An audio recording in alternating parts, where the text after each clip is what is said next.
The last of the glasses were stacked, the floor swept, and the chairs turned upside down on the tables. Orion stood behind the bar, his hands moving on autopilot as the silence of the empty room settled in. The soft buzz of the neon sign outside barely broke through the thick air, a reminder of another night passing with the same worn routine. He wiped the counter one last time, the rag dragging across the polished surface like a reminder that he was stuck in this place, this cage he'd built for himself. The bar had always been home, but lately it felt more like a trap. Each drink poured and every conversation a lock clicking shut around him. With a sigh, he pushed back from the bar, the chair scraping softly against the hardwood floor. He reached for his jacket hanging on the hook near the kitchen and slid it on, the fabric a bit too tight across his shoulders. It wasn't the jacket that made him feel confined, though. It was everything else. The door to the small staircase at the back of the bar loomed in front of him, an unspoken promise of solitude. Orion crossed the worn floorboards, not bothering to turn off the lights. Let them flicker out on their own, like the last breath of a dying thing. The stairs creaked beneath his weight, climbing them built into him like autopilot by now. As Orion stepped onto the second-floor landing, he suddenly heard noise from the lobby below him. Was that piano music? Orion paused, his eyebrows furrowed as he listened to the faint piano sound coming from downstairs. Something felt off. He wasn't sure why, but it was enough that he decided to stop. His footsteps echoed around him as he descended the stairs, eventually ending up in the lobby again, where the piano music was more audible. The lights were off as he reached the lobby, and stayed off as he walked through it. That was weird. They were supposed to be motion-sensing lights.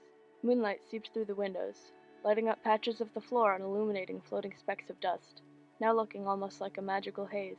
It felt as if he had been transported into another world, one where nothing mattered but the peacefulness of the night. The piano in the corner seemed to be playing itself, as Orion couldn't see anyone there. All he saw was a graceful shadow moving throughout the lobby, dancing on its own. He couldn't bring himself to do anything but stare. It felt like he was in a dream. Orion, although confused, was intrigued by the scene in front of him.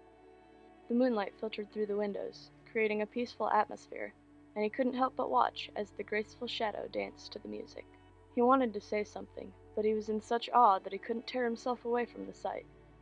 It was mesmerizing, and he couldn't help but stay there and watch the dance, the music, the shadow, in rapt attention.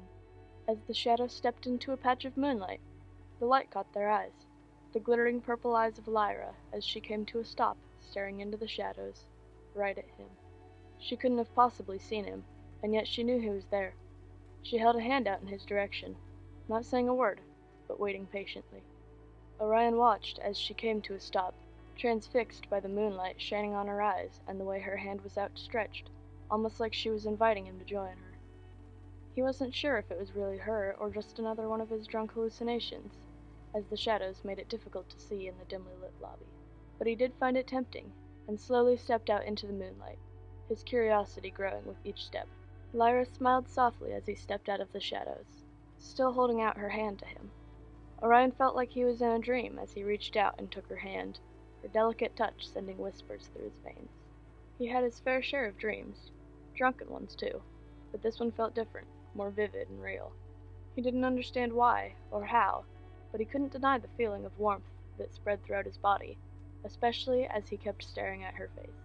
He almost hadn't thought that it was really her, but when they touched, he realized that it really was.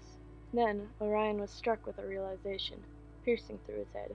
He hadn't seen Lyra in years, and it really felt like only a day since he had last seen her. How was she here right now? So many questions filled his mind. He couldn't process what was happening, but the feeling of warmth in his body was making him believe that it was real. Lyra took a step closer to him, placing her other hand on his shoulder as she started to lead him in the dance again. Orion could tell that he was moving with her in the dance, his legs moving on their own as she guided him along. But his mind was still trying to process what was happening, and he didn't know anymore if it was real or not. It had been so long since he'd seen her. He'd forgotten what her voice sounded like. Maybe that was why she wasn't talking. Maybe that was why he couldn't speak, as much as he tried to force the words out. The two of them just danced through the peaceful lobby, the rest of the world seeming to fall away around them. Orion felt himself slowly relax as they danced through the lobby, the peaceful atmosphere and music filling his body with tranquility. He tried to say something to Lyra, to tell her something, but for some reason he couldn't get the words out. Instead, the two of them just danced. The world seemed to fall away around them as their dance continued, the rest of the lobby fading into a hazy blur, leaving only them in this suspended moment. Deep down inside of him, Orion knew that this wasn't real. She wasn't here. He didn't know where she was, or if she was at all. He just couldn't admit it to himself, though. If he did, he knew that this moment would be shattered, like all of his dreams had been, the night she left so long ago. But he didn't want to believe it, as he didn't want to face the possibility of this moment ending. He didn't want to lose this, even if it was just a drunken hallucination. So he danced, enjoying her touch and the warm feelings she was sending through his body. If this was all a dream, then he was going to enjoy it while it lasted. After what may have been an eternity, Lyra reached up to place her hands on his cheeks, pulling him down and pressing their foreheads together. Her eyes drifted shut, and Orion remembered how beautiful she had been, even the night she had left, after having been fighting with him. Orion had assumed she would cool down and return the next day. But as hours turned into days, days turned into weeks, weeks turned into months, and months turned into years, he had tried to convince himself that she had never existed in the first place. Orion was drawn in by Lyra's touch, her hands on his cheeks bringing back a flood of memories to his mind. In his mind, he could see them arguing the night she left, arguing over something he didn't even remember anymore. But as he looked at her face, and how she had closed her eyes, he slowly closed his own, lost in the familiar sensation of holding her. Orion hadn't realized how much he missed her touch, her presence, her smile. He had missed her so much, and he was just now realizing it. Suddenly, Lyra sighed, breaking the illusion of silence. She opened her eyes and looked down at the floor, then back up at him. Orion snapped out of his trance-like state, opening his eyes to look at her, trying to gauge her expression as she watched him. His mind was now filled with questions, but he could only force out one word. Lyra? He whispered, unsure if this was a dream, hallucination, or even really her. Her lips parted slightly as she finally spoke, her voice barely a whisper, but it reached him clearly in the silence. You know this isn't real. Her words hit him like a bus, and he knew that she was right. As her last word faded, Orion felt the abrupt lack of her warmth, and woke up back in his room, on the floor. He was surrounded by empty bottles, having drunk himself to sleep again, like he had nearly every night for years now, ever since Lyra had left. All the emotions he had been burying suddenly rushed back to him, and he could do nothing but cry.